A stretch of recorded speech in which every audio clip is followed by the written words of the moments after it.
Yung resultang yun po ba isinapubliko? Ano? Yes. Ano daw? I saw it on GMA, read it on in the papers. The results of the drug test. Is what? If I may Anong galing answer, po sa amin? if I may answer, Senator Ch- So, Personally. Senator Chis, yung drug test na ito na pinag-uusapan na ito, yung sinabi ni Executive Secretary Rodriguez, this pertains to the drug test that you made on the former Senator Bongbong Marcos? Yes. Yung ba ibig mong sabihin? Yes. Opo. Yan yun. You said that particularly cocaine ang tinitest ninyo. Why cocaine?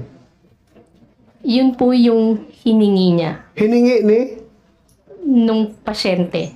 sinong pasyente? Si Marcos po. President Marcos. Then, Then Senator Marcos. Yun ang gusto niyang hingin about cocaine. yun